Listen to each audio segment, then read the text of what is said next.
नमस्कार, आज वारीचा दुसरा दिवस. आज सुद्धा वारी आपली पुण्यामध्ये आहे आणि आपण सध्या आलेलो आहे नाना पेठेमध्ये, जिथं वारी सध्या थांबलेली आहे. आणि आपण बघू शकतो इथं एकदम पंढरपूर सारखं वातावरण झालेलं आहे. सगळे लोक आजूबाजूला गजबजलेले आणि त्याच सोबत आपल्यासोबत मानवी धर्माचे काही संस्थाचे लोक आहेत की त्यांनी एकदम स्वस्तामध्ये 10 रुपयामध्ये 3 ते 5 पुस्तकं ते विकताय. आपण त्यांच्याकडून जाणून घेऊया की याच्या मागचे त्यांचे कारण काय आणि ते कशामुळे ही म्हणजे विठ्ठल मंदिरात आपल्या सेवा करतात. ताई, काय आहे तुमच्या याच्या मागचे कारण की तुम्ही ही सेवा देताय की एकदम 10 रुपयामध्ये स्वस्त पुस्तकं?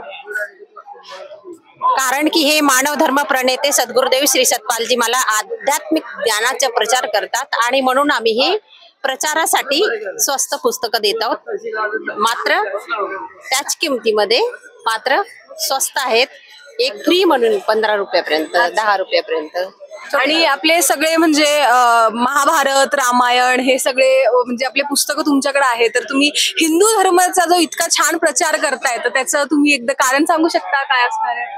कारण हेच आहे की आपली हिंदू धर्म हेच सांगत आहे की आत्मदर्शन केलं पाहिजे आणि आत्मदर्शनासाठी आत्म्याचं ज्ञान आणि बोध करण्यासाठी सगळ्याच धर्मग्रंथांनी प्रेरणा दिली आहे की आपण योग करावं. योग काय आहे? योग मनाला शांती देऊ शकते, शारीरिक सुख देऊ शकते आणि मन एवं मनुष्यानं कारण बंध मोक्ष. मनाला योगाची आवश्यकता. योग म्हणजे काय, बाहेरी योगा करणं हेच नाही तर आध्यात्मिक ध्यान करणं हा एक मोठी प्रक्रिया आहे आणि ते आपल्याला सगळे धर्मग्रंथ सात्विक बोध करण्यासाठी हे ह्या पुस्तकामध्ये सार दिलेलं आहे.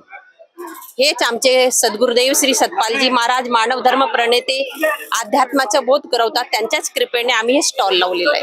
आणि तुम्ही दरवर्षी येता इथं वारीमध्ये आणि कसं कसं तुमची सगळी पद्धत असते इथं यायची आणि सगळं म्हणजे तुमचे पुस्तकं विकायची आणि याची प्रचार करायची?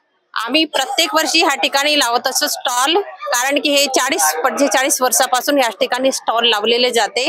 कोंडव्यामध्ये आमचा आश्रम आहे आणि आळंदीला, पंढरपूरला अनेक ठिकठिकाणी आम्ही हे स्टॉल लावत असतो. मात्र प्रचार करण्यासाठी, अध्यात्माचा प्रचार व्हावं ह्या उद्देशाने. त्याच्यात आमचं काहीही स्वार्थ नाहीये, निस्वार्थ.